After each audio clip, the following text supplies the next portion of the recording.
एक जैन संत हुए हैं क्षुल्लक ध्यान सागर जी महाराज।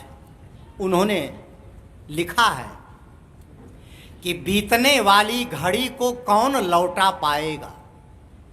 ध्यान दीजिएगा, बीतने वाली घड़ी को कौन लौटा पाएगा और इस धारा का इस धारा पर सब धारा रह जाएगा।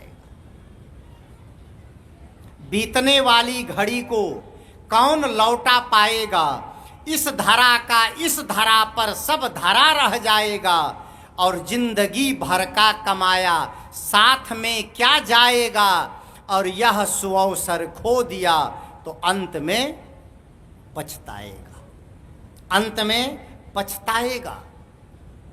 क्या आपकी और हमारी जिंदगी का मूल्य इसी दुनिया के कचड़े को इकट्ठा करना है? दुनिया का वैभव केवल जीवन गुजर के लिए है, शरीर गुजर के लिए है। दो शब्दों पर ध्यान दीजिएगा, मैं सफलता की बात कह रहा हूं। एक है जीवन गुजर और दूसरा है जीवन सुधार। जीवन गुजर आपकी मजबूरी है और जीवन सुधार आपके लिए जरूरी है। क्या सुधार नहीं चाहिए? जितने लोग यहां बैठे हैं, आप सब अपने अपने हृदय पर हाथ रखकर विचार करें, ये जीवन बिगड़ता जा रहा है कि सुधरता जा रहा है? ये जीवन बिगड़ता जा रहा है। आप उसको याद करें, स्मरण करें। आपके गांव में, घरों में छोटे छोटे बच्चे हैं, उन बच्चों को आपने गाली सिखाया है? किसी स्कूल में भर्ती करके सिखाया है? एडमिशन करवाया है कि बच्चा गाली देना नहीं जानता है, जरा स्कूल में भर्ती कर दे, इसको गाली सिखा दें? गाली देना कोई सिखाता नहीं है। बच्चा गलत वातावरण, गलत संग और गलत लोगों के प्रभाव में आकर गाली देना सीख जाता है। क्रोध करना, ध्यान दीजिएगा, क्या क्रोध सब, अभी मैंने कहा था ना दिमाग गर्म रहता है। हर आदमी क्रोध करता है। क्रोध करने के लिए कोई प्रशिक्षण लिया है? कोई ट्रेनिंग लिया है? क्रोध करना की ट्रेनिंग नहीं है, ट्रेनिंग है सुधरने की, ट्रेनिंग है क्षमा करने की, ट्रेनिंग है गम खाने की, साधना है संतोष करने की। विवाद करने की कोई ट्रेनिंग नहीं है। ये तो स्वाभाविक मन हमारा नीचे जा रहा है, स्वाभाविक मन हमारा असफल हो रहा है, स्वाभाविक मन गड्ढे में जा रहा है। इसलिए इस बात को याद करें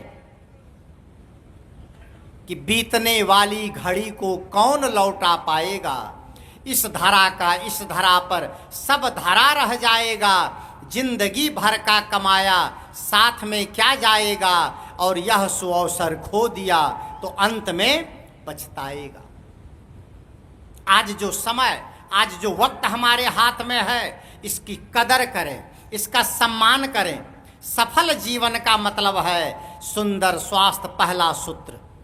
दूसरा सूत्र याद करिए आप लोग, मैंने 4 सूत्र बोला है। सफल जीवन का पहला सूत्र सुंदर स्वास्थ्य और दूसरा सूत्र है पर्याप्त संपत्ति। ध्यान दीजिएगा, पर्याप्त संपत्ति।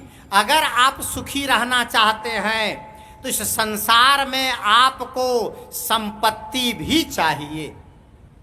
इस कहते हैं ना, इस युग में बाप बेटा का है, बेटा बाप का है, लेकिन परिस्थिति बस अपना खून ही किनारा कर लेता है, वहां पर आपको संपत्ति की आवश्यकता पड़ेगी। ये शेर सुने हैं आप लोग?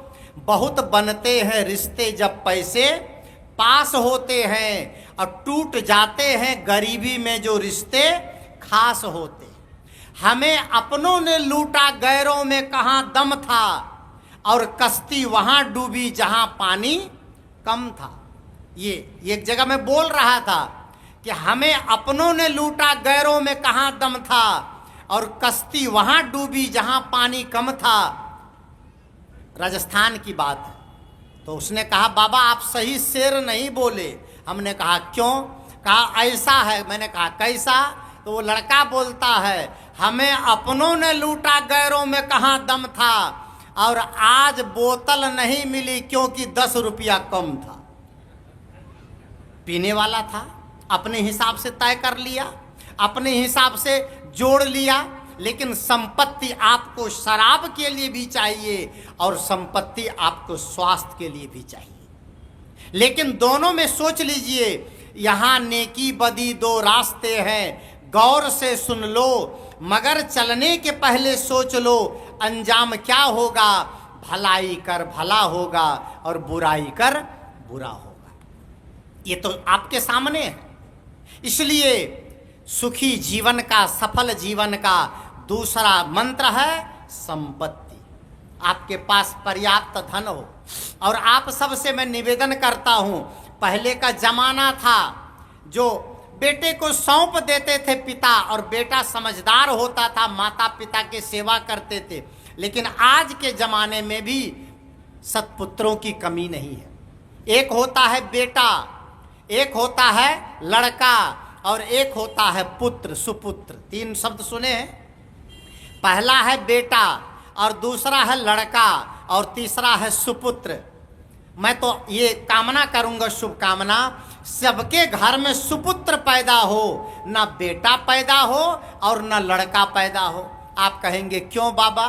तो बेटा का मतलब होता है, जो बेटा मतलब बड़ा हो करके शादी ब्याह करके माँ बाप से बांट के अलग हो जाए, उसका नाम बेटा।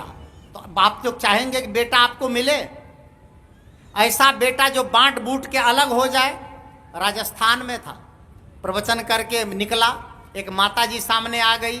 मैंने कहा माता जी ठीक ठाक है, स्वस्थ हैं, कुशल प्रसन्न है? हाँ बाबा ठीके हैं, 2 गो बेटा है, 15-15 दिन दोनों भोजन देता है। पति तो बहुत पहले चला गया, 2 बेटा है, दोनों बांट लिया, हमको तो कुछ मिला नहीं। बेटा ने कहा 15 दिन हमारे यहाँ खाओ, 15 दिन उसके यहाँ खाओ, तो 15-15 दिन दोनों के यहाँ खाते हैं। ये फैसला हुआ है। हमने कहा तो कोई तकलीफ नहीं न है? कहा तकलीफ तो बाबा जी क्या रहेगी, जिस महीना में 31 तारीख आती है उस दिन हमको भूखे रहना पड़ता है। सुन रहे हैं, समझ रहे हैं? जिस 30 वाला महीना में तो 15-15 दिन चल जाता है, लेकिन जिस महीना में 31 तारीख आ जाती है उस दिन दोनों नहीं देता है हमको। वो कहता है 15 दिन की बात न हुई है, 16 दिन काहे देंगे, 1 दिन ज्यादा काहे देंगे। ये है बेटा जो बांट लेता है। क्या बेटा चाहेंगे आप लोग? अरे लड़का लड़की, दुल्हा दुल्हन शादी करते हैं और गठबंधन होता है।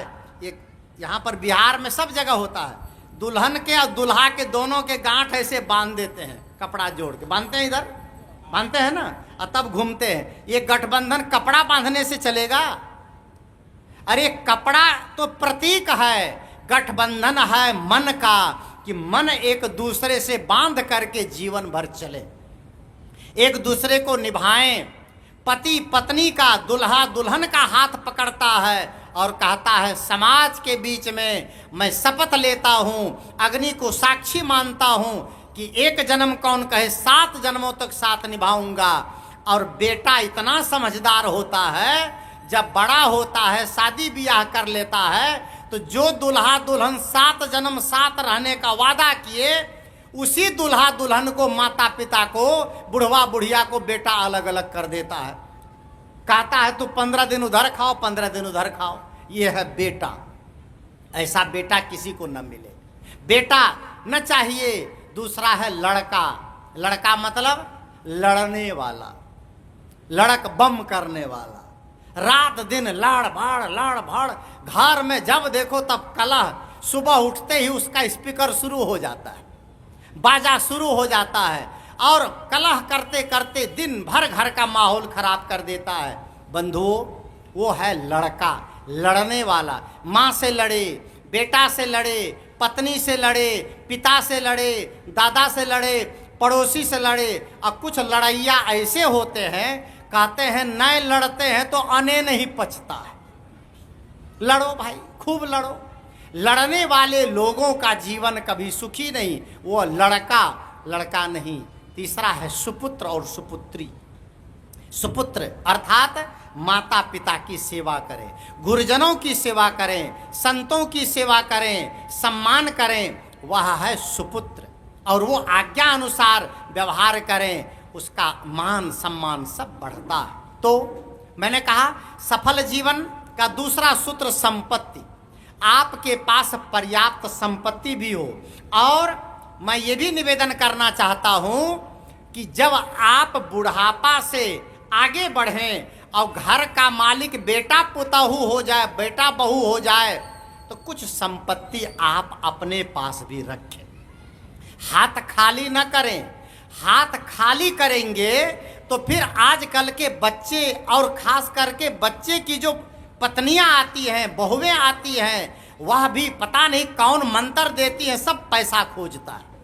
इसलिए पैसा आप अपने हिसाब से कुछ बचा के रखें अपने बुढ़ापे के लिए, और नहीं तो बुढ़ापे में ठन ठन गोपाल हो जाएंगे तो परिणाम आप सबको मंदिर में घंटी बजाना पड़ेगा। इसलिए ऐसा न करें आप।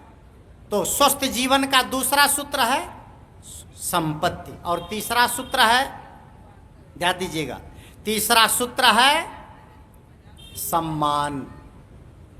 आपको भोजन मिले और सम्मान न मिले तो चलेगा? कोई आपको भोजन बना के दे दे और थाली में भोजन परोस के दूरे से ठेल दे कि ला बुढ़वा हुरी ला, तो सम्मान मिला? भोजन तो मिल गया लेकिन सम्मान नहीं मिला। सम्मान भी चाहिए। जीवन गुजर के लिए आपको सामान चाहिए और सम्मान भी चाहिए। सफल जीवन का पहला सूत्र सुंदर स्वास्थ्य, दूसरा संपत्ति और तीसरा सम्मान।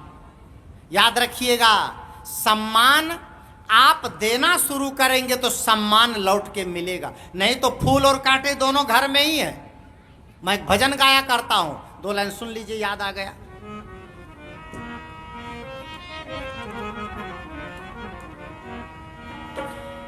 एक झोली में फूल भरे हैं, एक झोली में फूल भरे हैं, एक झोली में कांटे रे, कोई कारण होगा, अरे कोई कारण होगा, अरे कोई कारण होगा, अरे कोई कारण होगा।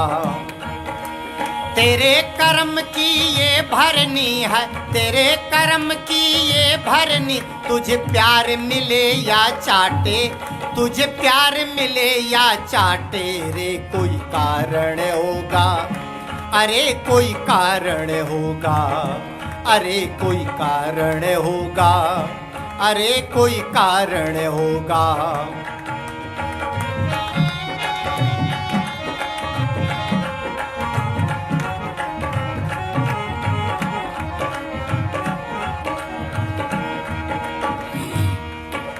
तन का बिस्तर मिल जाए पर नींद को तरसे नैन,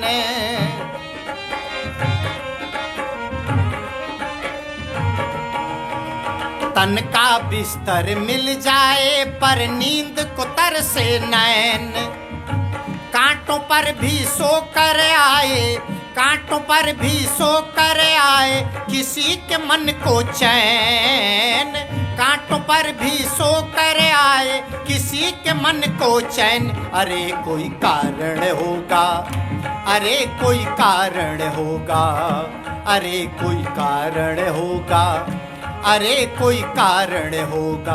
एक झोली में फूल भरे हैं, एक झोली में फूल भरे हैं, एक झोली में कांटे रे, कोई कारण होगा, अरे कोई कारण होगा, अरे कोई कारण होगा, अरे कोई कारण होगा।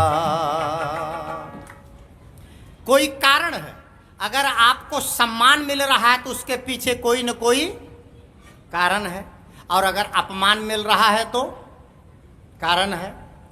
इसी गाल पर जब हाथ ऐसे ऐसे फेरता है, ऐसे ऐसे, जिसको क्या कहते हैं, प्यार। फेरते हैं ना बच्चा के गाल पर हाथ, बाबू, नूनू, दुलार, राजा कहते हैं ना, ऐसे ऐसे हाथ फेरते हैं, यही हाथ इसको कहते हैं प्यार। और यही हाथ 3 फीट के दूरी से धड़ाम से लग जाए तब प्यार है। वो हाथ वही है और गाल वही है, थोड़ी दूरी बन गई और थोड़ा सा फोर्स बन गया, दबाव बन गया, तो जो प्यार था वह दुत्कार हो गया, जो प्यार था वो थप्पड़ बन गया। गाल वही, हाथ वही, लेकिन कुछ कारण है। आदमी घर में सम्मान पाता है तो कुछ कारण है, अपमान पाता है तो कुछ कारण है। और पति पत्नी, गुरु चेला, बाप बेटा, सास पुतोहू, पड़ोसी पड़ोसी, भाई भाई, चाहे जितने रिश्ते हैं, उन सभी रिश्तों में आप ध्यान दें कि अगर जो आप सम्मान नहीं बांटेंगे तो लौट के सम्मान आपको मिलने वाला नहीं। ये मान लीजिए, आप इस बात को जान लीजिए। कितने परिवार में, घरों में देखता हूं मैं, एक दूसरे से तिरछे तिरछे नजर में बात करते हैं, आमने सामने हंस कर मुस्कुरा कर बात नहीं करते हैं। इसका मतलब आप दूसरे को सम्मान देना नहीं चाहते। प्यार दीजिए, सम्मान दीजिए, सत्कार दीजिए, आदर दीजिए और उनके दर्द को समझिए। नए नए पति पत्नी भी घर में आ जाएं तो भी आप एक दूसरे से सुंदर सुंदर व्यवहार कीजिए, कामना मत कीजिए, डांटिए मत। किसी से गलती हो जाए, किसी से कोई कमी हो जाए, भूल हो जाए तो सबके बीच में मत डांटिए, अकेले में बुला करके कहिए। बेटे से गलती हो जाए तो आप 10 आदमी के बीच में मत कहिए, आप उसको अकेले बुला के कहिए। पत्नी से गलती हो जाए तो पत्नी का भी सम्मान है। ऐसा नहीं कि वो केवल नारी है और भोजन बनाने वाली नौकरानी है, कपड़ा धोने वाले नहीं साहब। आपके कदम से कदम मिलाकर चलने वाली आपकी अर्धांगिनी है, आपकी घर की लक्ष्मी है। उनके पैर कहीं फिसल गए, उनकी जुबान कहीं फिसल गई, उनके कर्म कहीं भूलवश खराब हो गए तो आप अकेले में बुला करके उनसे बात करें, उनको समझाएं, सबके बीच में न डांटें। सबको सम्मान प्रिय है, सबको सम्मान आत्मसात करने का हृदय है, इसलिए आप अपमान न करें। और अगर आप डांट करके, अगर आप दुत्कार करके, अगर आप जहरीला बन करके कहेंगे, मुझे इस पर भी कहानी याद आ गई। वो नाग पंचमी का दिन होता है ना, नाग पंचमी, तो नाग पंचमी में नाग मतलब सांप को लोग दूध पिलाते हैं। आप लोग बिहार में पिलाते हैं नाग को, नाग पंचमी को नाग को, सांप को दूध पिलाते हैं। पति पत्नी घर में थे, पति का स्वभाव बड़ा गुस्सैल था, बहुत गुस्सैल, बात बात में पत्नी पर बरस पड़े। और कहीं कहीं पति बरसता है तो कहीं कहीं ये महारानी भी कम नहीं है, ये भी रिमोट हाथ में रखती है, ये चाबी हाथ में रखती है, जिधर घुमाती उधरे घूमना पड़ता है। कहीं कहीं ये भी बरसती है। वहाँ प्रसंग पति का था, पति बड़ा गुस्सैल स्वभाव का था, बात बात में पत्नी पर बरस जाती थी। संजोग से नाग पंचमी का दिन था, उसको याद नहीं था पत्नी को। पति पत्नी रात में सोए थे और रात में नींद खुली 12 बजे। अब पत्नी को याद आया, अरे आज तो नाग पंचमी था, हम तो भूलिए गए नाग को दूध पिलाना, सांप को दूध पिलाना, अब कहाँ जाएं। तो गई रसोई में, दूध निकाली और पति को जगा कर कहते हैं, जी उठिए दूध पी लीजिए थोड़ा। कहा कि 12 बजे रात में तो कभी दूध नहीं पिलाती थी तुम, आज 12 बजे रात में नींद से जगा करके काहे दूध पिलाती है। उसने कहा इसलिए पिला रहे हैं कि आज नाग पंचमी था, हम भूलिए गए, और अब रात में कहाँ सांप खोजने जाएंगे, सांप तो घर ही में है, आप ही पी लीजिए जो हमारा नाग पंचमी पूरा हो जाएगा।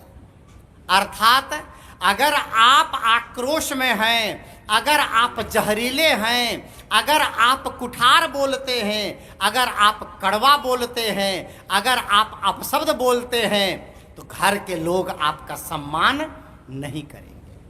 ऐसा नहीं है कि घर में जो छोटे लोग हैं वो सम्मान के अधिकारी नहीं है। सबका सम्मान करें, सम्मान बांटने से सम्मान मिलेगा। इसलिए सफलता का तीसरा सूत्र है सम्मान और चौथा सूत्र है शांति। चौथा सूत्र क्या है? शांति। शांति मतलब सबके घर में शांति है शांति। एक जगह प्रवचन कर रहे थे एक संत ने पूछा सब किसके किसके घर में शांति है? एक बाबा खड़ा होके कहा था बाबा हमारे घर में शांति है। कहा तो शांति है तो सब लोग प्रेम से रहते हैं ना। कहा वो वाली शांति नहीं। कहा फिर? कहा हमारी पतोहिया का नाम शांति है। तो क्या पतोहू का नाम शांति रखने से जीवन शांत हो जाएगा? एक संत ने कहा गीता रामायण पढ़ते हो? कहा पढ़ने वाला गीता रामायण नहीं हमारे घर में। कहा तब? कहा गीता रामायण दोनों हमारे घर में है लेकिन पढ़ने वाला नहीं है। कहा फिर गीता रामायण कौन है? कहा पोती का नाम गीता है, पोता का नाम रामायण है। ये तो इसका नाम रखने से क्या हो जाएगा? बंधुओं, शांति, सदा शांति रहती है समता के पीछे।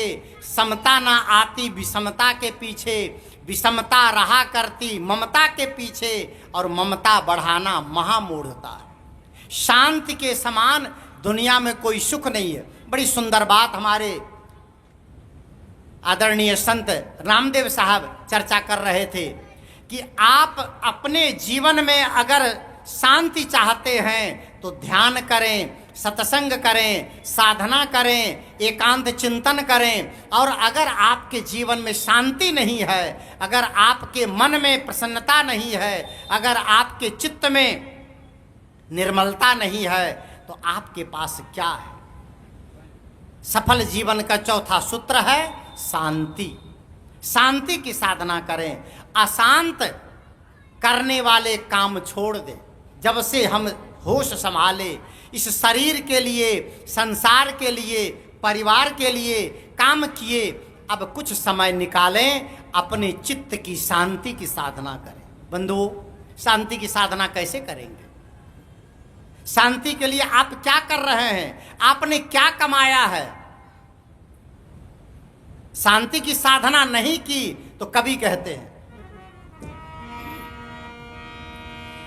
तूने जो कमाया है, तूने जो कमाया है, तूने जो कमाया है दूसरा ही खाएगा।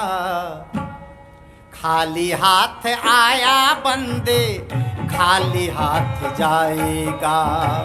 खाली हाथ आया बंदे खाली हाथ जाएगा। तूने जो कमाया है, तूने जो कमाया है, तूने जो कमाया है दूसरा ही खाएगा। खाली हाथ आया बंदे खाली हाथ जाएगा। खाली हाथ आया बंदे खाली हाथ जाएगा।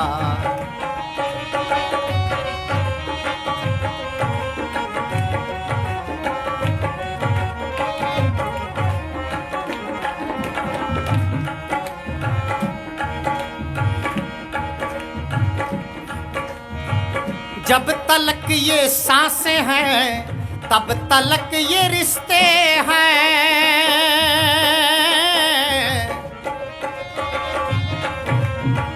जब तलक ये सांसें हैं, जब तलक ये सांसें हैं तब तलक ये रिश्ते हैं।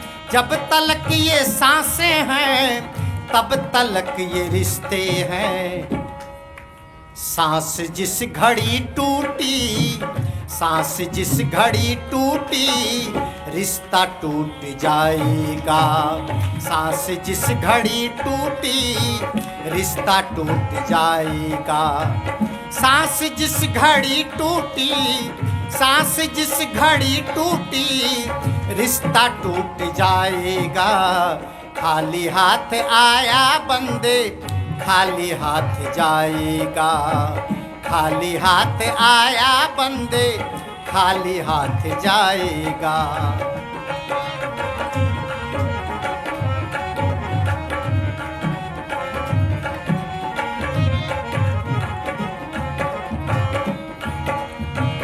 तुमने सबके जख्मों पे रखा हर समय मरहम।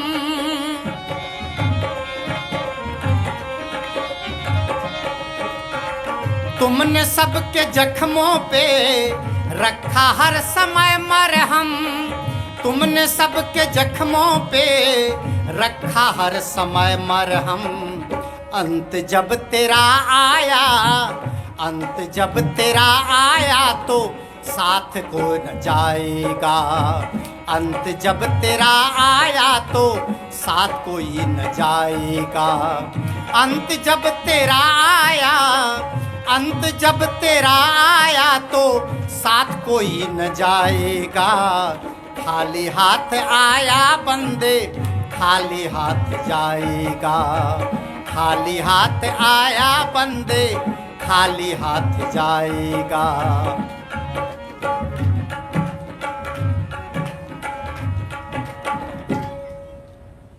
6 बज गए हैं और मेरी ये बातें आप लोगों ने बड़े ध्यान, बड़ी तन्मयता, बड़ी सरलता और बड़ी भावना के साथ सुनी है। और घड़ी कह रही है अब आगे बढ़ना उचित नहीं है।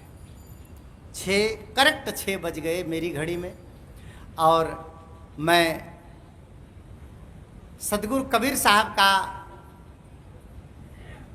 एक भजन याद आ रहा है मुझे इसी प्रसंग में। उस भजन को गा के मैं अपनी वाणी को विराम दूंगा।